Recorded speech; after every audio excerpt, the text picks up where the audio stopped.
Assalamualaikum warahmatullahi wabarakatuh.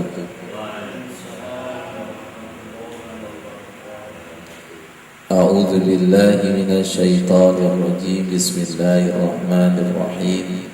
Alhamdulillahi rabbil alamin.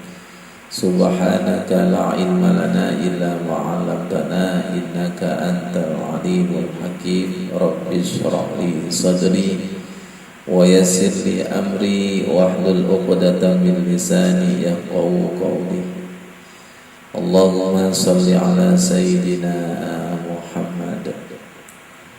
Rasanya rindu dengan Rasulullah. Allahumma shalli ala sayyidina Muhammad wa ala alihi wa sahbihi ajma'in, amma ba'd.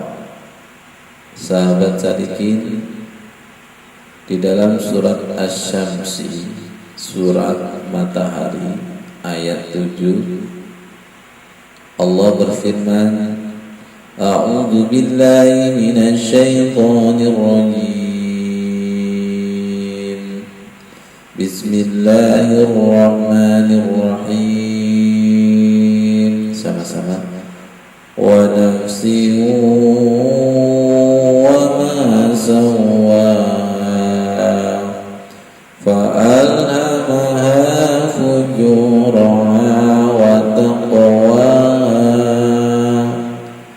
qad aflaha man zakkaha wa qad khaba man dassaha. Shadaqallahul azim.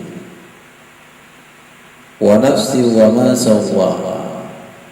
Allah bersumpah demi jiwa dan kesempurnaannya. Fa'alhamaha fujuraha wa taqwaha. Maka diilhamkan jahat, kejelekan, dan diilhamkan takwa. Diilhamkan kemana? Diilhamkan ke dalam jiwa itu. Qad aflaha man zakkaha. Sungguh paling beruntung orang yang membersihkan jiwanya. Wa qad khaba man dassaha. Dan sungguh rugi orang yang mengotori jiwanya. Sahabat sadikin, tolong rendahkan hati dan jiwa.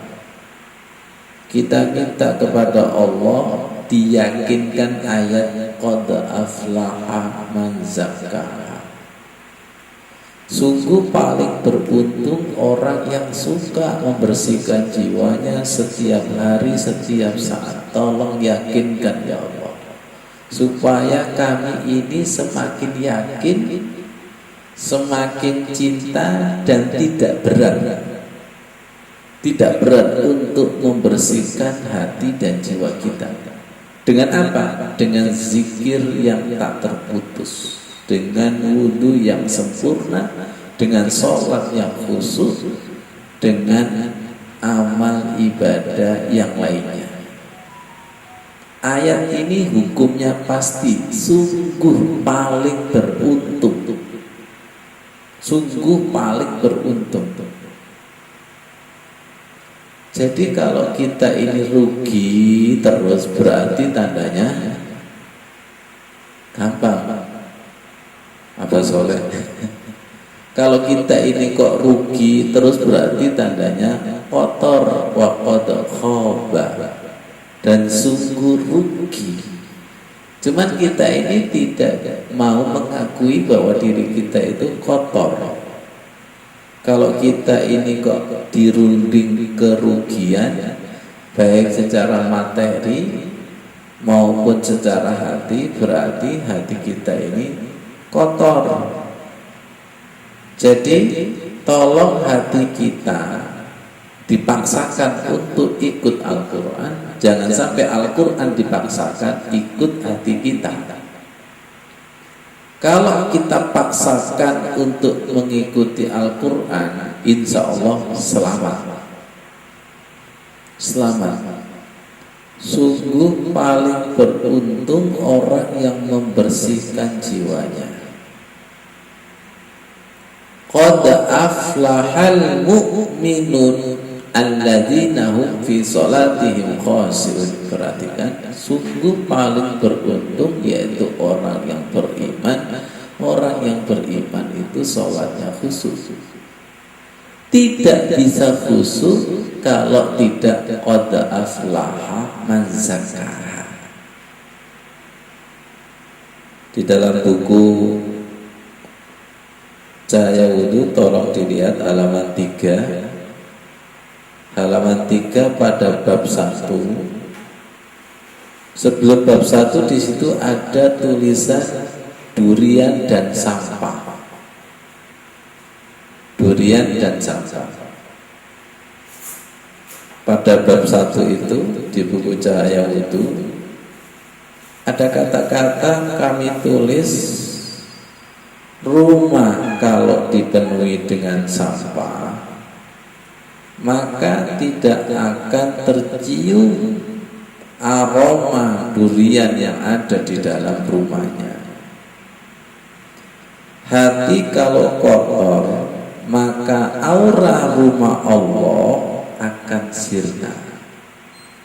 Bersihkanlah hati dengan wudhu dan sholat, maka Allah yang selama ini dicari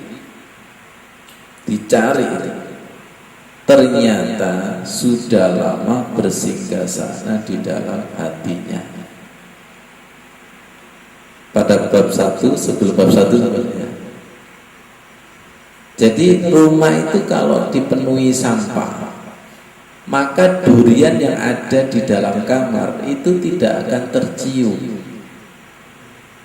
Ketika sampah itu dibersihkan, maka durian itu ada. Semoga dipahamkan Allah. Lihat, dulu ruh kita sebelum ditiupkan ke dalam tubuh itu sudah mengenal Allah. Wa idza sawaituhu wa nafaqtu fihi min ruhi faqa'u lahu sajidin. Sebelum ditiupkan ke dalam tubuh kita, ruh kita ini sudah kenal Allah, sudah fitrah, sudah bersahadat, sudah berdialog dengan Allah. Berarti sudah kenal apa belum? Sudah kenal. Kullu mauludin yuladu alal fitrah. Setiap bayi yang dilahirkan dalam keadaan fitrah, dalam keadaan bersih. Bersih. Saking bersihnya bayi ini, kalau ada apa-apa, sesuatu atau seseorang yang kotor, itu pekat. Sesuatu yang bersih ada yang kotor, itu pekat. Sama, sesuatu yang kotor kalau dengan sesuatu yang bersih itu pekat. Kotor dengan kotor nyambung, bersih dengan bersih nyambung.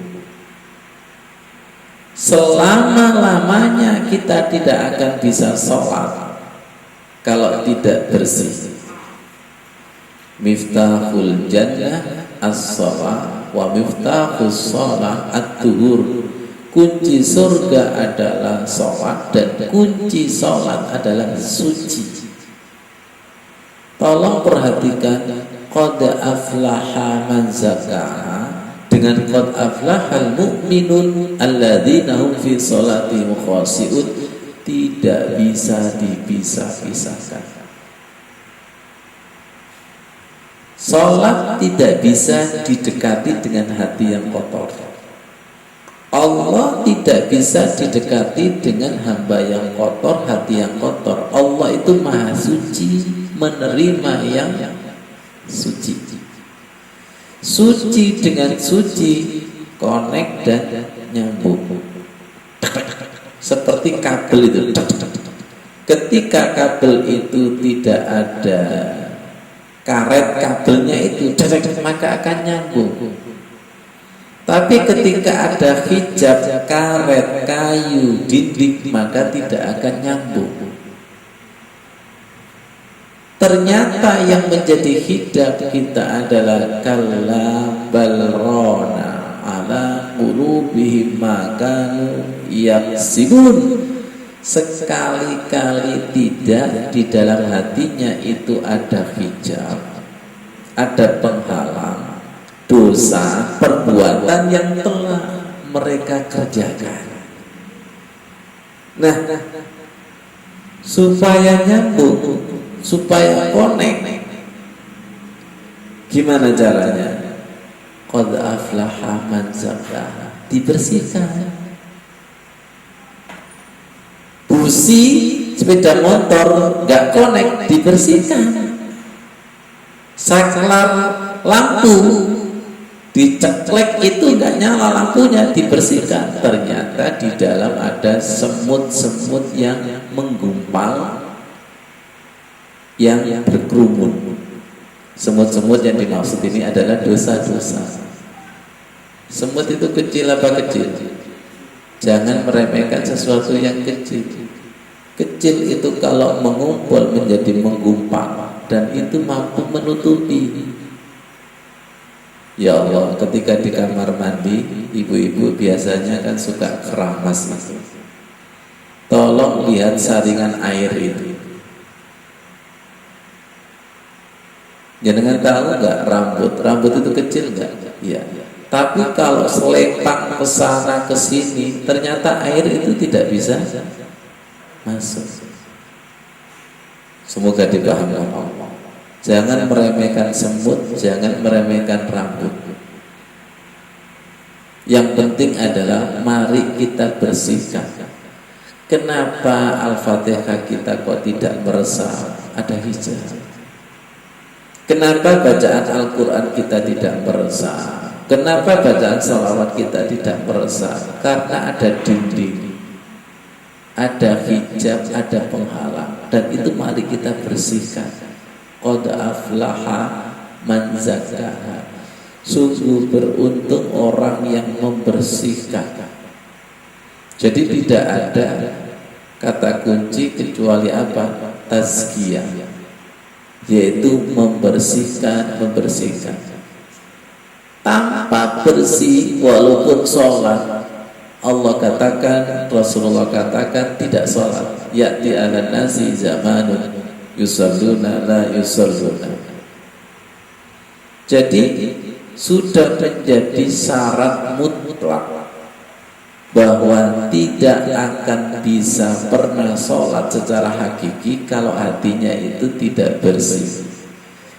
Bacaan Al-Quran tidak akan bisa, la yamassuhu illa mutahharun, tidak akan menyentuh. Loh, perhatikan ini, tidak akan bisa menyentuh. Hati ini tidak akan bisa tersentuh bacaan Al-Quran kecuali illal mutahharun, kecuali suci. Quran itu suci, tidak bisa disentuh kecuali suci. Salat itu suci, tidak bisa disentuh kecuali suci. Allah itu suci, tidak bisa disentuh kecuali suci. Perhatikan, tanah suci, Pak Ghafur. Tanah suci, jangan sekedar melihat tanah suci Mekahnya, tapi di balik tanah suci itu yang menjadikan suci kan Allahnya. Tanah yang digunakan untuk membangun masjid itu tanah yang disucikan, dan tanah yang paling dicintai Allah adalah tanah yang dibangun masjid. Tanah yang paling dibenci Allah adalah pasar dan mal. Ya, tapi anehnya Pak Ghafur, walaupun pasar ikan itu kumuh dan kotor, tapi kok rame. Betul? Hebat. Daya magnetnya setan itu luar biasa. Betul? Ya, betul Pak Saleh. Pasar itu kan kotor, terutama pasar apa? Ikan. Itu kan kotor, tapi kenapa kok rame? Tolong jawab, sesuatu yang kotor yang datang apa? Baik, lanjut. Bangkai itu yang datang apa?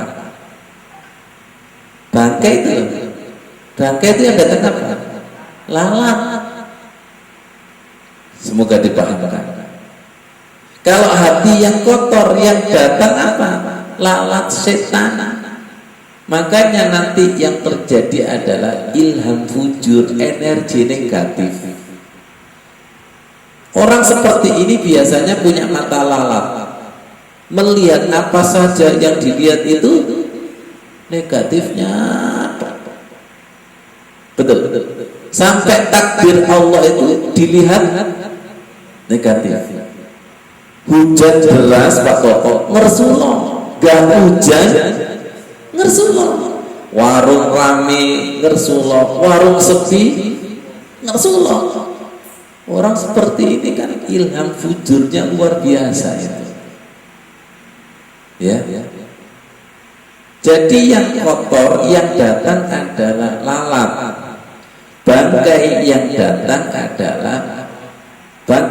adalah lalat. Dan tolong lihat, tidak pernah lebah itu mendatangi bangkai,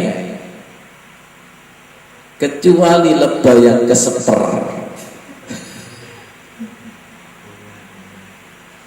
Semoga yang datang ini adalah lebah surga semua. Indah sekali istilahnya, Mas Gunadi. Semoga yang datang ini adalah lebah surga semua. Dan tidak akan kuat yang biasanya majlis di Al-Gaplek wal Domino disuruh ngaji di depan TV warkop melek. Itu kan sudah nyata ilham fujur dan ilham takwa. Gitu aja kok repot kata Gus Dur. Ilham fujur itu energi negatif. Silakan energi negatif diajak ke tempat kajian, merem enggak? Merem. Coba silakan yang biasanya ngaji, ini nyata kepada diri kita. Yang biasanya ngaji itu baru diajak ke mall, ke pasar, itu kesel di sini. Ini dialami oleh bapak-bapak yang biasanya istrinya tawaf itu. Tawaf betul itu. Ya Allah, betul. Mending nunggu di parkir gitu. Ini kan kasuisme ibu-ibu. Om selisih sewa tawaf sak pasar turi. Gimana Mbak?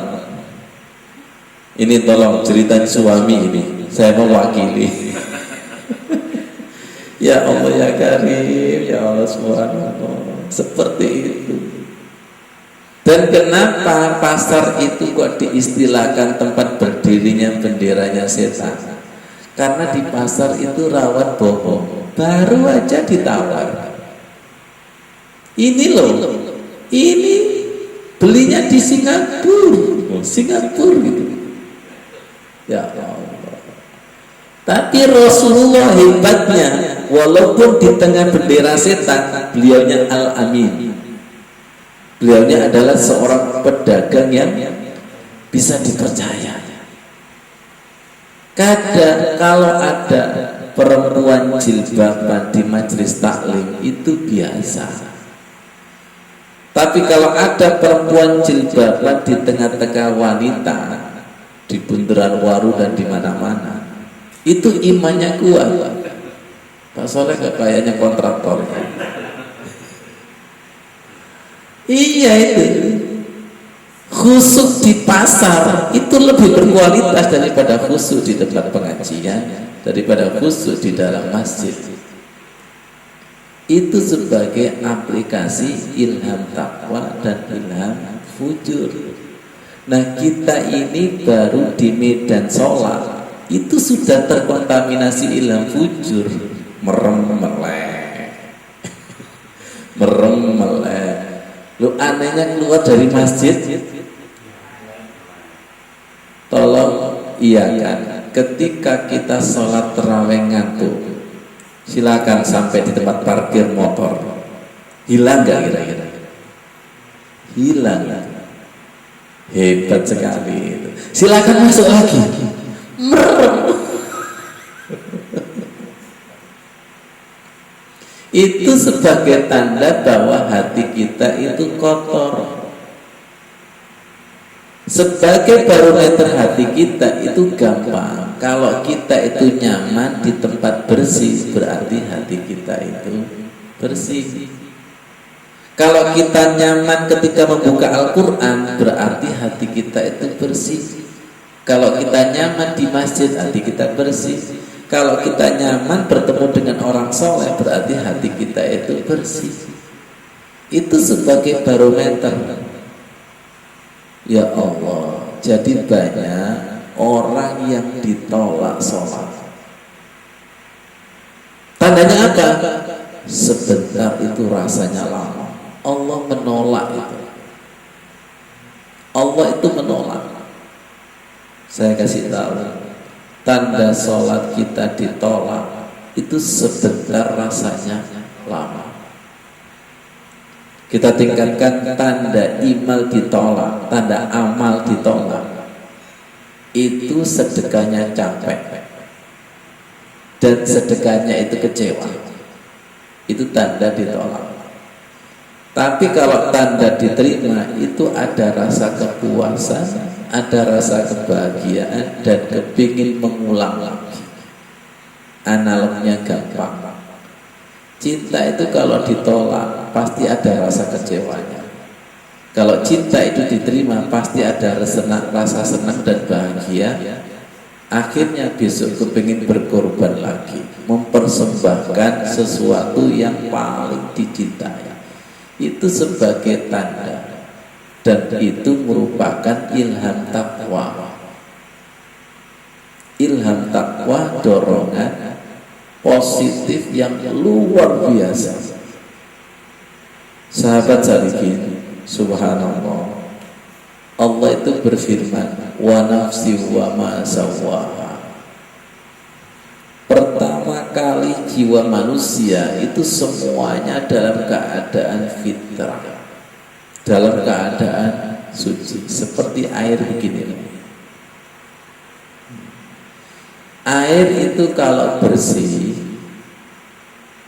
nah ilmu yang lama turun lagi, diingatkan ini Pak Mami. Hati itu kalau bersih itu seperti air. Air itu kalau bersih dimasuki apa saja dan berapa, kelihatan nggak? Kelihatan. Tapi kalau di sini itu kopi dimasuki kelereng, warna apa dan berapa, kelihatan nggak? Nggak kelihatan. Jadi hati itu kalau bersih, asyhadu an la ilaha illallah, Allahumma sholli ala sayyidina Muhammad, itu ada rasanya, ada makrifatnya, ada yang dirasakan, ada yang dilihat. Kenapa? Karena bersih. Mintalah kepada Allah, ya Allah, sibukkan saya untuk membersihkan hati. Pak Toto pernah tanyakan, apa ya, wiridan apa dan bacaan apa? Semua zikir, semua doa, semua wiridan itu tujuannya adalah qad aflaha man zakkaha. Sementara perhatikan, fokuskan, orientasikan kepada ingin membersihkan hati. Ketika saya pernah pulang di Lamongan pas Idul Fitri, di sana saya ketemu dengan para petani, tetangga dan saudara-saudara saya. Kalau saya pulang itu biasanya tetangga-tetangga saya itu datang. Malam itu cangkruan spiritual. Gimana caranya agar sukses? Gimana caranya agar bisa panen? Saya kasih kunci, bersihkan hati. Ada pertanyaan, harus mulai dari mana? Betul? Harus mulai dari mana? Saya jawab, jenengan gak usah berpikir muluk-muluk. Akhirnya si bapak ini saya tunjukkan keramik. Pak, tolong lihat keramik itu, tolong bersihkan satu keramik aja dulu yang ikhlas. Setelah itu lihat dampak dan responnya. ternyata saya bersihkan satu keramik, responnya Allah ada kebahagiaan, ada kesuksesan 5%. Tolong bersihkan 2 keramik lagi, yang ikhlas, yang istiqomah. Sambutan Allah juga luar biasa, ada kesuksesan. Paham yang saya maksud? Jadi jangan berpikir keramik satu rumah dulu, bersihkan satu keramik hati kita, satu ruangan, bersihkan aja. Dan Allah itu tidak pernah mengingkari janjinya, qad aflaha man zakkaha. Rata-rata orang zikir, orang berdoa, orang wirid itu tidak sibuk untuk membersihkan hati, tapi sibuk kepada fadilah, keutamaan. Sering kecewa? Ya. Ono wong saiki. Betul nggak? Silakan bersihkan dengan ikhlas. Bersihkan dengan ikhlas. Saya pernah membersihkan sesuatu tidak ikhlas dan sambil marah, itu ternyata Pak Soleh boros energi. Iya. Disuruh membersihkan dengan membersihkan atas kesadaran sendiri itu beda. Kalau lagi mood, masya Allah, saoma itu diresiki nggak capek ya. Lagi mood itu, betul. Kalau lagi tidak mood, kata para istri, ya Allah hari ini kok gak oleh apa-apa tok ya, baju apa banyak yang kotor, cucian piring numpuk. Betul gak kira-kira? Ini namanya ilham apa Pak Kofur? Ini lagi ilham apa ini males ini? Ilham muncul ini. Tapi kita tidak bisa keluar daripada kuasa ini. Betul gak kira-kira? Ya Allah hari ini kok saya diliputi muales ya. Betul gak? Orang bisa duha dan tidak bisa duha itu bukan karena waktu, tapi karena niat sungguh-sungguh. Pernah sesibuk apapun karena niat bisa duha. Pernah hari ini prei itu sampai duhur dan duhanya hilang. Pengalaman kita, ini pengalaman. Jenengan pasti mengiyakan. Betul Pak Soleh? Itu lagi diilhami, ilham fujur itu seperti itu. Tidak berdaya itu. Kalau diliputi rasa malas, ngantuk, walaupun waktu itu panjang, kosong, tidak ada hasilnya membersihkan baju, membersihkan, tidak ada hasilnya. Jadi jangan salahkan waktu, buaya sekali. Betul. Jadi orang bisa sholat duha dan tidak itu bukan karena waktu, tapi kekuatan niat. Bisa tahajud karena kekuatan niat. Bisa ngaji itu karena kekuatan niat, dan itu betul-betul dipegang Allah Subhanahu wa ta'ala. Mintalah kepada Allah, dan mintanya itu dengan cara membersihkan. Contohnya tadi gampang. Kalau bersih madu yang datang adalah lebah. Kalau kotor bangkai yang datang adalah lalat. Dan ini tidak pernah tersesat. Tidak pernah lebah ke bangkai, tidak pernah lalat ke madu. Karena penciumannya itu pakai ilham. Nah kita ini penciumannya itu terkontaminasi. Nah sebentar lagi pilkada ini penciumannya biasanya, ya Ustadz, di mana ada uang di situ saya tercium. Ya Allah ya Karim, Allahu Akbar. Seharusnya ada yang dirasakan. Alhamdulillahi Rabbil Alamin. Dirasakan ya. Ar-Rahmanir Rahim. Itu kalau nempel indah itu Pak Soe. Kalau bacaan kita nempel, itu tiba-tiba di balik bacaan itu seakan-akan ada rasa madu yang keluar. Tapi ketika nggak mood, masa suara itu menjadi berat, mata berat, betul? Akhirnya Quran ini ya Allah ya Karim, ya Allah ya Karim.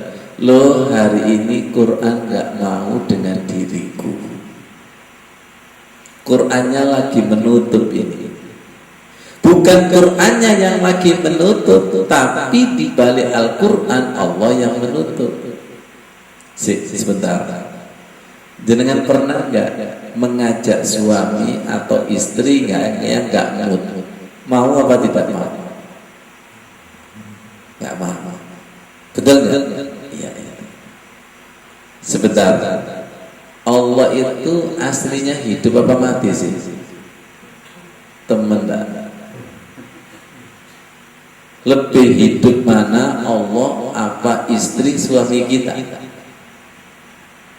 Sering kami sampaikan, Allah itu sebentar hampir sama seperti suami atau istri kita dalam hal ada marahnya, ada cintanya, ada cemburunya, ada ridhonya, ada maghdubinya, ada marahnya. Tolong, semoga keterangan ini majeur. Kita sudah belajar berkali-kali, Allah kita itu harus hidup, harus terasa kalau Allah itu marah, kalau Allah itu cemburu, kalau Allah ridho. Itu tandanya hati yang sensitif. Siapa yang hati yang sensitif? Hati yang sensitif itu qad aflaha man zakkaha. Sesuatu yang dibersihkan terus itu sensitif itu. Sensitif. Tapi sesuatu yang kotor itu tidak sensitif. Contoh yang paling gampang, kalau kendaraan jenengan itu sudah kotor, dipakai keluar, tiba-tiba hujan, pasti mesisan kotor. Tapi kalau habis dicuci Pak Ghafur, udah mau dipakai itu apa? Eman. Semuanya sama seperti itu? Iya. Jadi ketika mobil itu dibersihkan terus, itu pasti kotor sedikit itu eman. Bisa nggak psikologis kita seperti ini? Eman dikotori. Eman itu nanti Pak Soleh, emannya itu apa? Nanti jangan-jangan doa saya yang biasanya dikabulkan dicabut. Eman, paham? Emannya nanti yang biasanya diguyur dengan pembelajaran baru, nanti tiba-tiba karena kotor, hari ini kosong belum. Coba itu menyakitkan nggak kira-kira? Wong biasanya dibelai, disayang, tiba-tiba dimarahi dan ditinggal. Atau rizkinya dibuntu atau dikurangi. Maaf, apa nunggu seperti itu jenengan? Itu tandanya Allahnya itu hidup. Ya Allah, Allahnya itu hidup. Jadi Allah itu hidup selama-lamanya. Hati kita yang masih qalbul mayyit, hati yang masih mati. Orang mati itu tidak tahu, orang tidur itu tidak tahu. Jangan pernah nggak marahi suami istri yang lagi tidur? Kurang kerjaan, betul nggak? Wong tidur kok dimarahi itu loh. Allahu Akbar. Nih, saya dan jenengan kan sholat. Tapi kalau hakikatnya Bu Edi, hatinya itu tidur, dimarahi Allah nggak tahu, ditinggal Allah nggak tahu, disayang Allah nggak tahu. Ya Allah, semoga yang hadir ini hatinya hidup. Hatinya hidup karena dibersihkan. Silakan jual motor, silakan jual mobil, sama yang membeli itu dibersihkan dan kelihatan bagus, hidup dengan normal. Jenengan eman enggak? Eman Pak Gofur? Telat. Iya kalau kendaraan, kalau istri, suami. Betul nggak kira-kira? Ya Allah, semua itu kan tergantung perawatan, bukan tergantung beli ini beli itu. Betul nggak? Tergantung kepada perawatan. Jadi hati-hati, sesuatu yang tidak kita rawat itu biasanya kufur. Saya selalu disentuh sama Allah ketika membersihkan sepeda motor atau mobil. Oh ternyata api. Sesuatu yang dibersihkan pasti ada auranya. Oh ternyata api. Saya terlalu nafsu untuk akan menjual, dan ternyata hati kita itu sudah tergadaikan, dan sholat kita itu kayaknya bisa digadaikan. Bahkan iman kita bisa digadaikan. Waktu pilkada kayak gini kan bisa digadaikan semua itu. Betul nggak kira-kira? Nggak usah sholat, ini sibuk ngitung apa? Ngitung suara. Astagfirullahaladzim. Itu tandanya hati kita itu masih kotor. Ya Allah, qad aflaha man zakaha.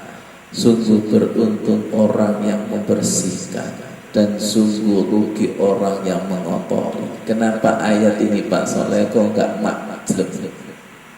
Ayat ini jelas betulnya bahwa hati yang kotor itu pasti rugi dunia akhirat. Pasti rugi.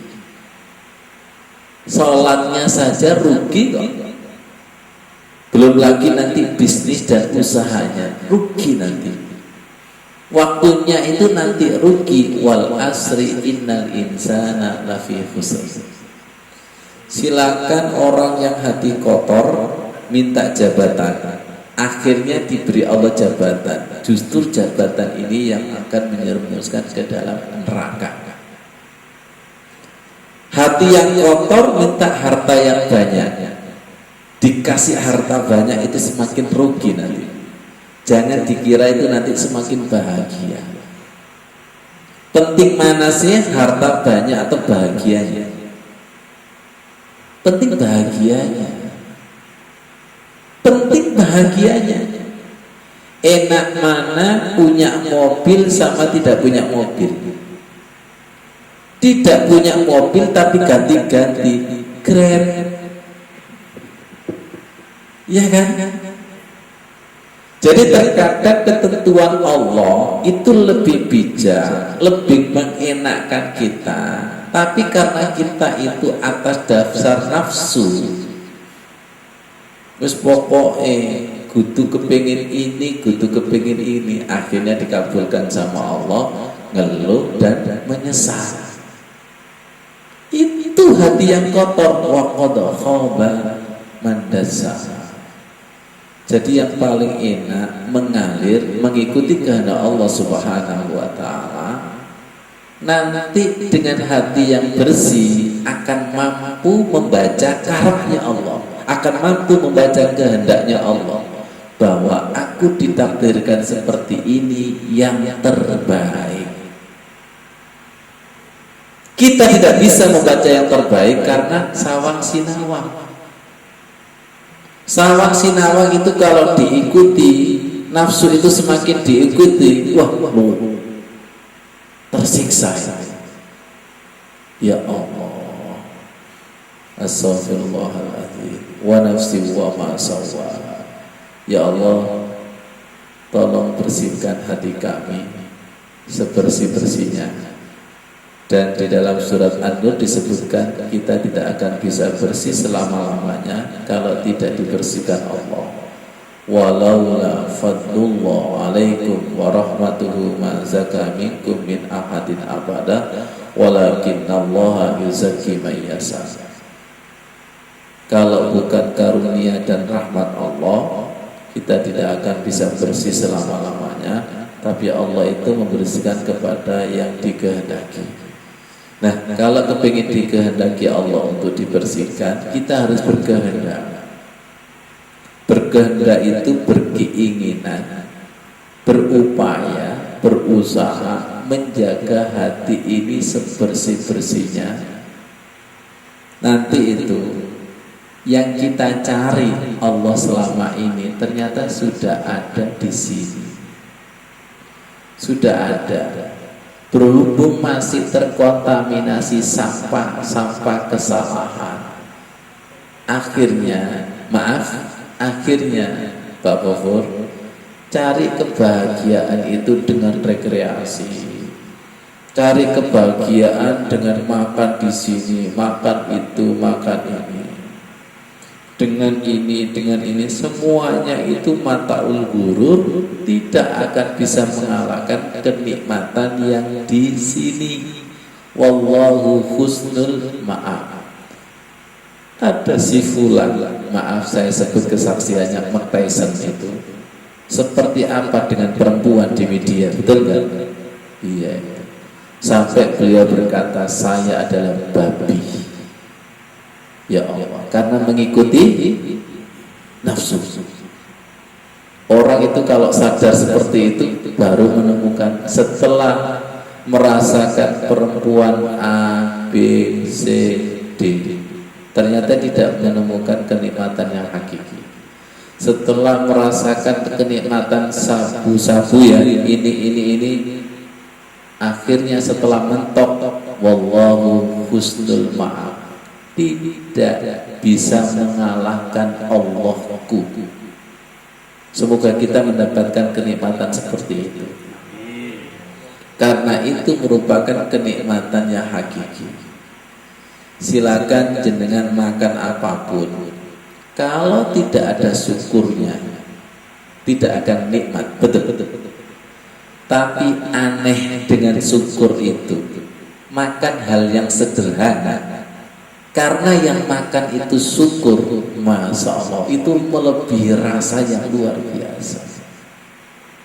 Maaf, kita ini kayaknya kufur tapi tidak sadar kufur. Makan itu kan yang paling banyak adalah 1 piring dan 2 piring, tapi rakusnya yang gak kuat. Betul? Rakusnya yang tidak kuat itu. Inni kuntu minaz zalimin. Inni kuntu minaz zaliminnya itu bahwa aku sering kufur ya Allah. Buka ya Allah, inni ala zikrika wa syukrika.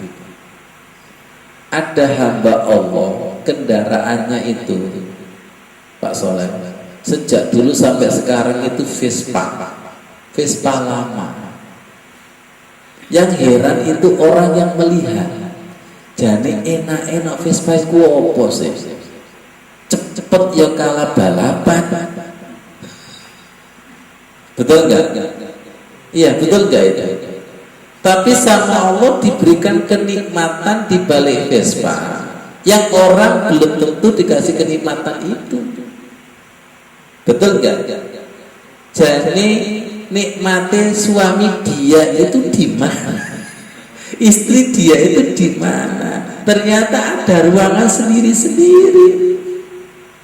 Dan itu tidak bisa dilogikakan. Betul nggak? Sampai ada seorang wali itu lebih nikmat dengan rumah gubuk daripada rumah yang akan dibangunkan oleh masyarakat. Kenapa? Karena hatinya sudah bersama Allah. Wallahu husnul ma'ab. Allah itu sebaik-baik kenikmatan. Dan Allah itu yang memegang kenikmatan.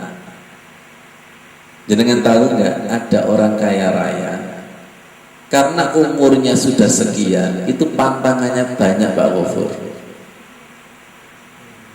Kok gue makan ini nggak boleh, ini nggak boleh, ini nggak boleh, ini barangnya ada, tapi tidak bisa menikmati itu, ini nggak boleh, ini nggak boleh, ini nggak boleh, betul nggak itu? Kaya raya tapi tidak bisa menikmati kekayaannya.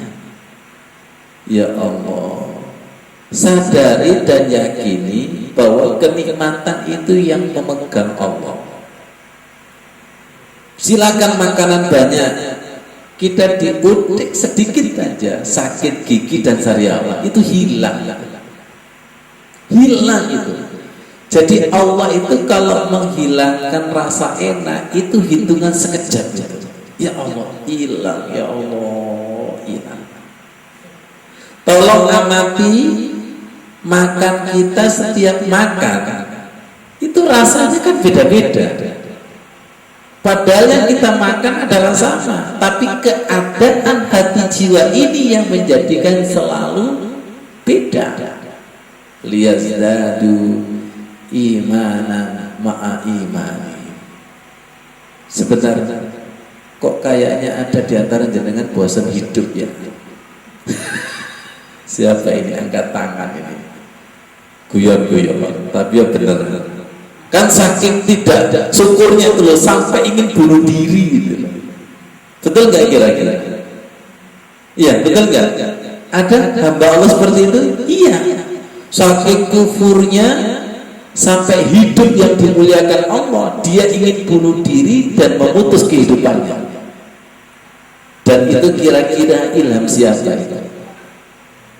Ya ilham fujur, ilham takwa ini. Kita suatu saat kan seperti itu, tapi tidak ekstrim.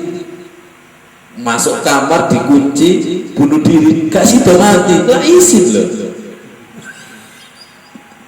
Iya enggak? Ya Allah, saya ini sholat kok gini-gini aja, ini ada apa ini? Ada apa ini? Mari kita koreksi, mari kita koreksi.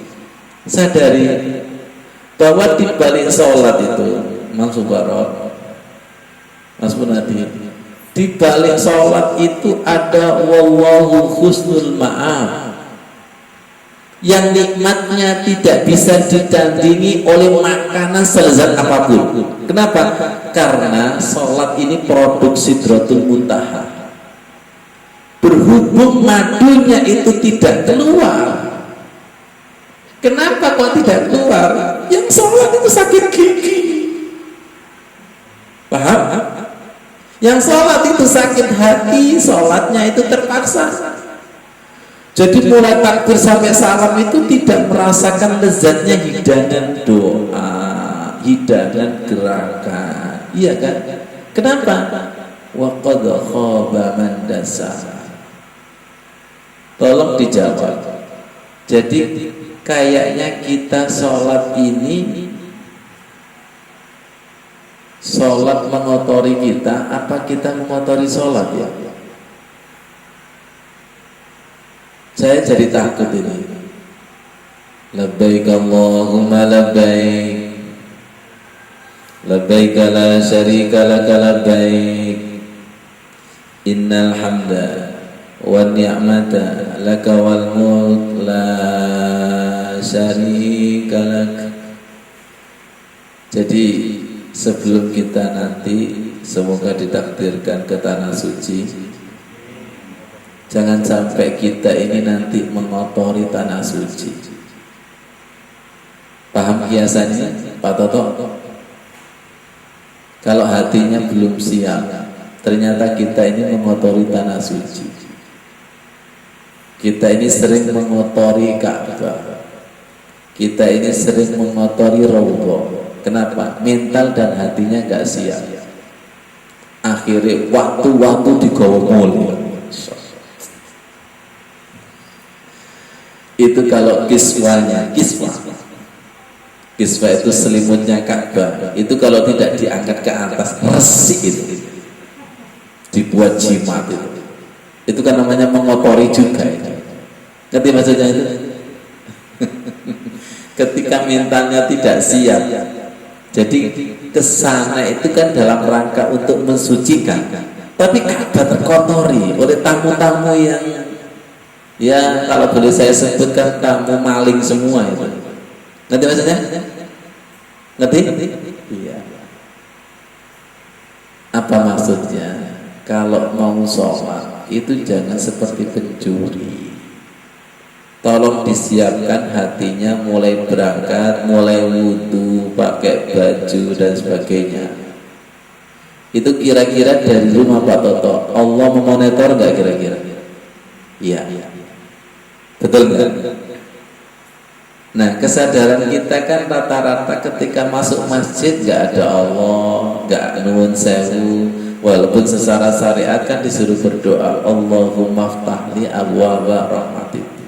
Dan ada riwayat yang sampai Allahumma firli, diawali dengan minta ampun dulu. Kenapa kok minta ampun? Kenapa kok minta dibukakan? Supaya yang punya Baitullah, yang punya rumah itu berkenan membukakan, mempersilakan. Subhanallah. Makanya lihat itu makamnya Sunan Giri khusus itu kan pintunya pendek. Itu bukan kurang kayu Pak Ufud, ngawur gitu. Kenapa? Masuknya itu biar dununya itu biar tawaduk, bintangnya tolong taruh, jabatanmu itu taruh. Masjid Cita Rasa di Demak juga sama. Nah ini biasanya Pak Toto yang ke lalu itu kan rata-rata harus dulu itu bukan kurang kayu. Falsafahnya itu kalau mau bertamu tunduk dan sopan santun. Dengan tunduk dan sopan santun, yang kita tamui berkenan untuk menjamu. Lihat saya, rukuk dan sujud itu ada jamuannya. Lak ngenes sih, satu dapat jamuannya, ini nggak dapat jamuannya. Semoga paham. Betul nggak kira-kira? Siapa yang dijamu? Mereka yang hatinya itu bersih. Coba ya. Yang kita tamui itu aslinya Maha tahu dengan doa-doa kita. Kalau kita menjadi tamu yang sopan dan santun, pasti ditanya, minta apa? Tuh sudah tak siapkan di almari. Saking tahunya sampai si tamu ini belum minta. Ini loh yang kamu inginkan. Nah terkadang kita ini menjadi tamu, tapi mental kita kayak yang punya rumah. Mantap itu. Siapa yang punya pembantu? Siapa yang punya rewang? Kalau pembantu ini mentalnya seperti bos yang punya rumah, masa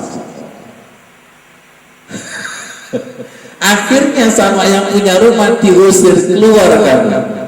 Paham? Keluar kamu. Kita ini sering diusir Allah secara psikis, keluar kamu. Karena kamu tamu tidak punya sopan santun, sholat keluar, dikeluarkan dari hakiki sholat. Betul nggak? Akhirnya keluar dengan tunu. Itu namanya waqad khaba rugi. Orang yang tidak mendapatkan bagian daripada sholatnya, kamin qaimin hazu minas sholati at-ta'abu wan nasafu. Perhatikan, orang yang sholatnya itu letih dan lelah itu diusir sama Allah secara hakikat, tidak mendapatkan bagian hidangan keluarga. Seperti itu, sahabatku. Mulai hari ini kita harus tingkatkan kesadaran bahwa setiap sholat itu harus mendapatkan bagian daripada sholat.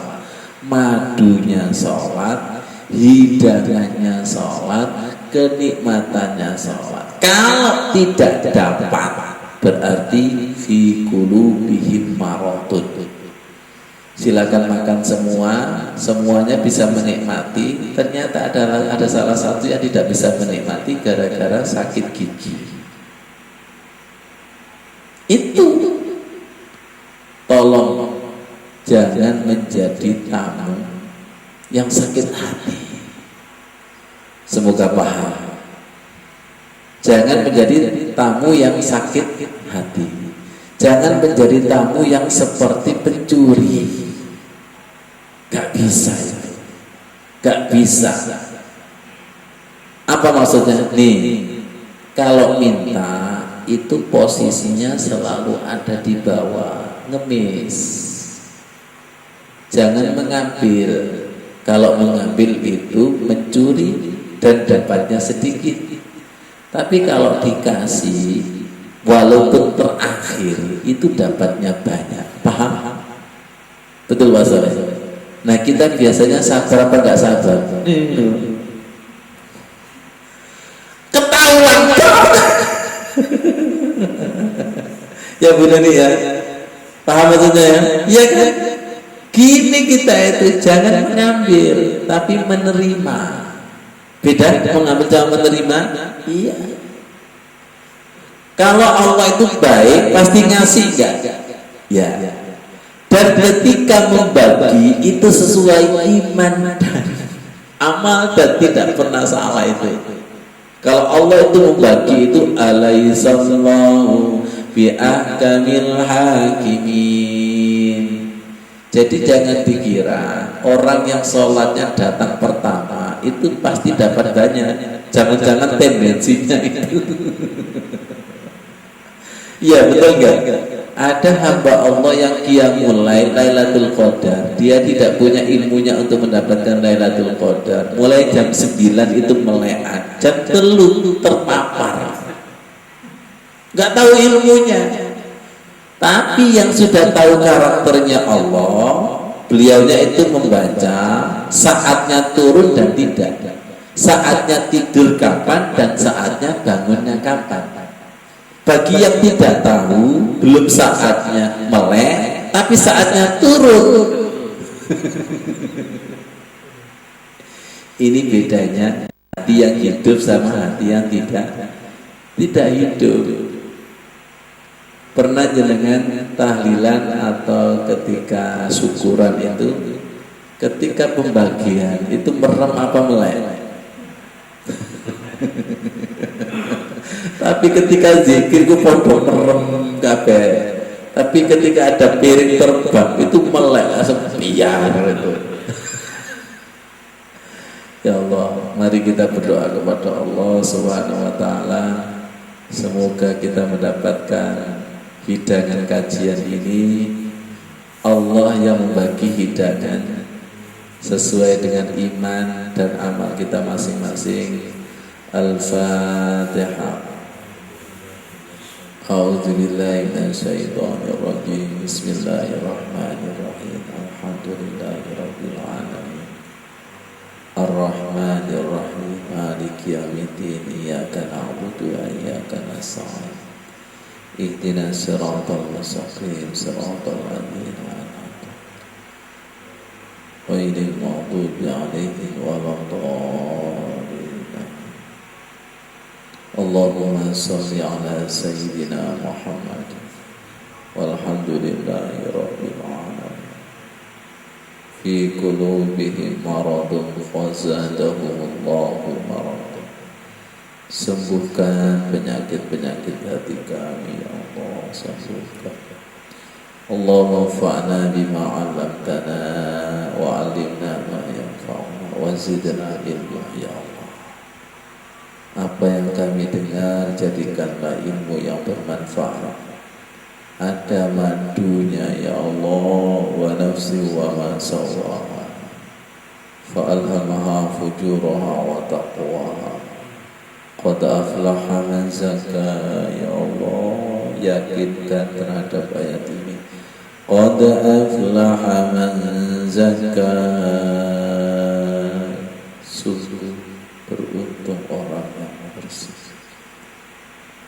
Bersihkan hati kami dari penyakit-penyakit hati. Bisikan kepada Allah, sembuhkan dari penyakit-penyakit hati yang kami tahu atau tidak tahu. Ya Allah, sembuhkan. Illa man atallaha biqalbin salim. Ya Allah, sembuhkan. Ya Allah, sembuhkan. Satukan hati kami dengan sholat, satukan hati kami dengan Al-Quran. Ya Allah, ya Allah, satukan. Yang selama ini masih terpisah, ada hijab, ada satukan. Doakan orang tua kita supaya Allah ridho. Doakan ya Allah. Rabbana firli wa liwalidayya wa lil mu'minina yawma yaqum. Ya Allah. Wa nafsi wa ma sawwaha. Wa nafsi.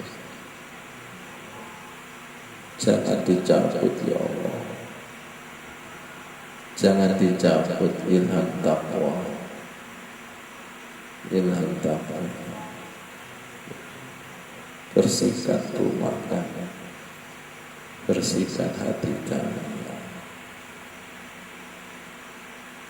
bersihkan ya Allah. Ya Allah,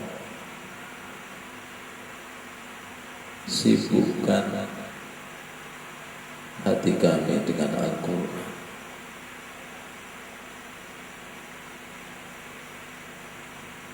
Ya Allah,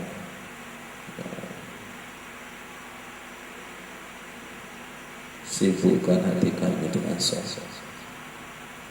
Wa ju'ilat qurratu 'aini fis shalah. Wa ju'ilat qurratu 'aini fis shalah. Maafkan salat-salat kami yang malas ya Allah. Maafkan ya Allah, yang kami tidak mampu, tidak kuasa. Maafkan ya Allah salat-salat kami yang sekedar mengukurkan kewajiban ya Allah.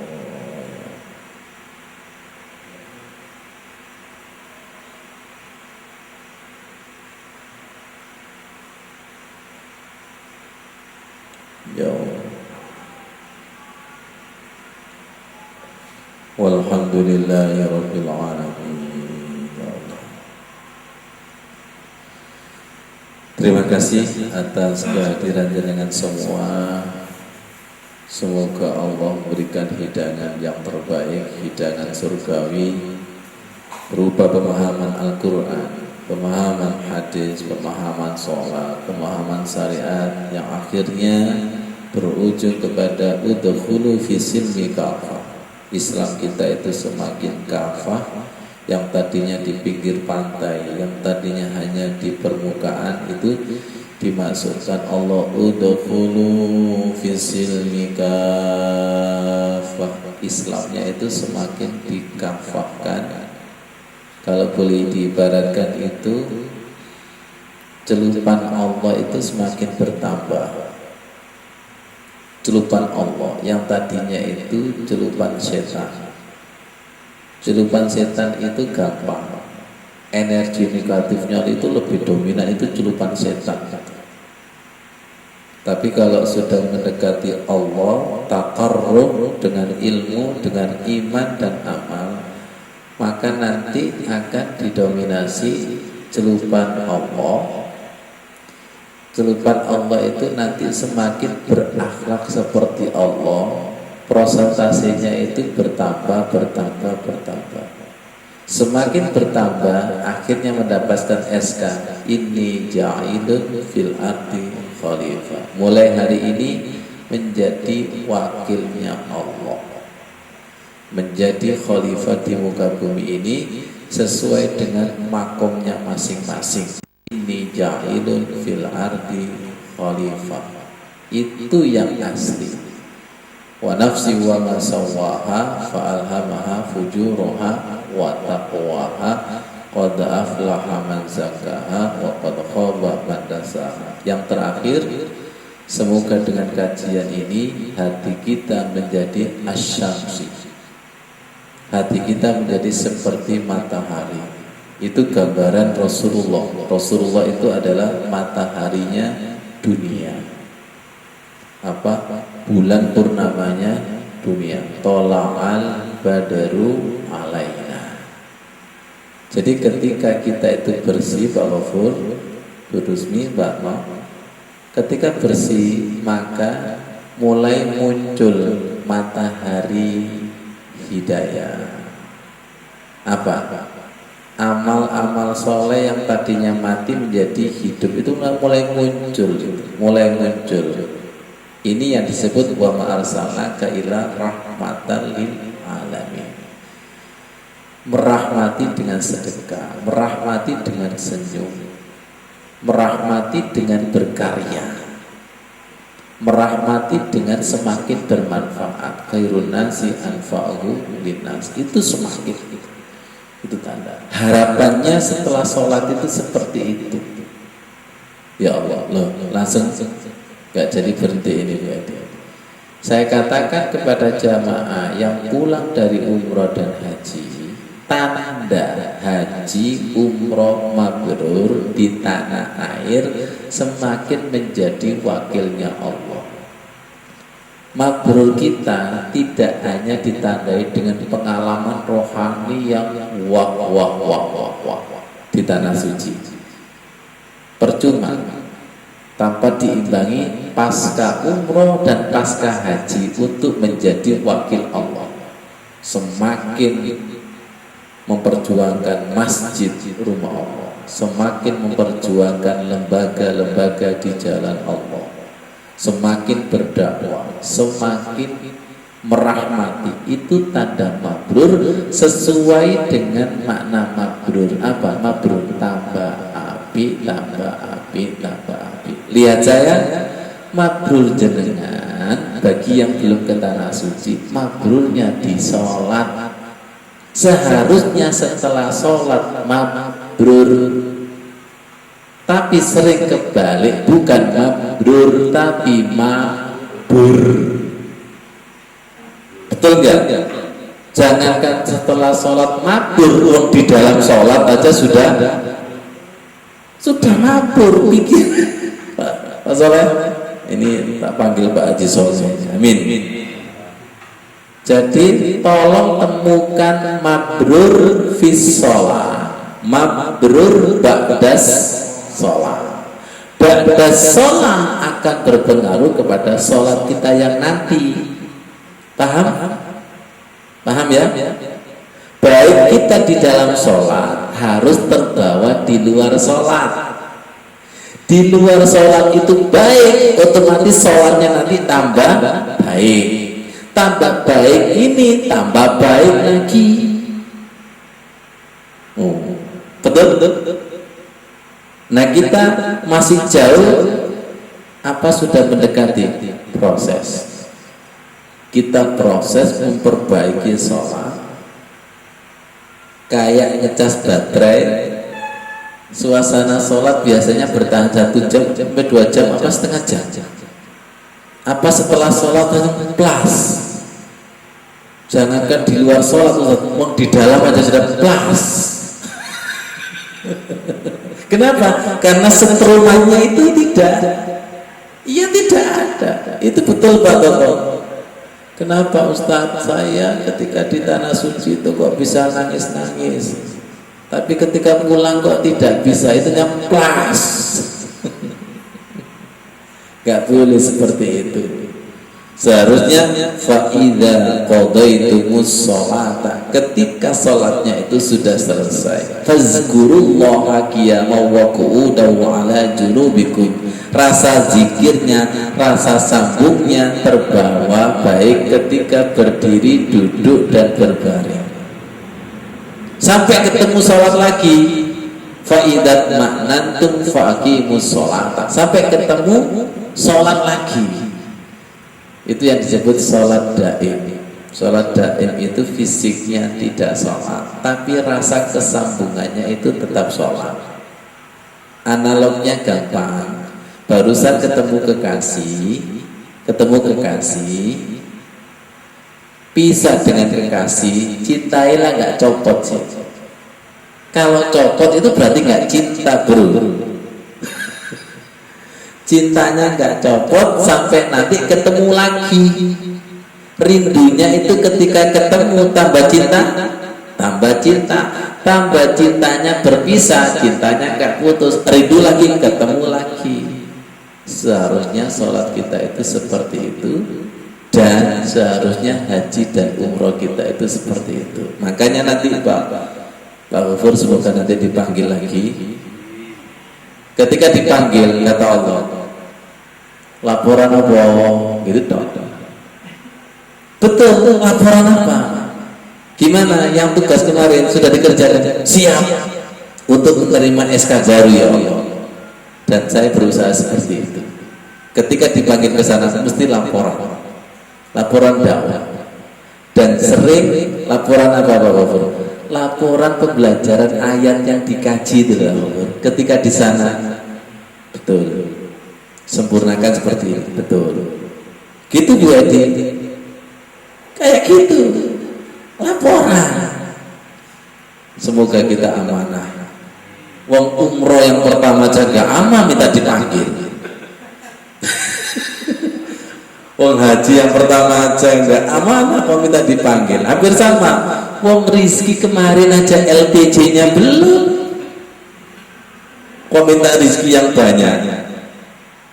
Itu makna daripada sholat. Walladzina hum li amanatihim. Orang yang sholatnya betul-betul sholat itu semakin amanah. Amanah di dalam sholat dan amanah di luar. Walladzina hum li amanatihim, dan hati-hati wa'adihim. Wa'adihim itu terhadap perjanjian itu takut sekali. Iya, perjanjian takut itu. Karena ketika asyhadu alla ilaha illallah itu memperbarui perjanjian alastu birabbikum qalu bala. Nah, kita kan syahadatnya merem itu. Ketika tanya itu asyhadu alla. Iku janji apa janji itu namanya. Semoga menjadi ilmu yang bermanfaat. Wassalamualaikum warahmatullahi wabarakatuh.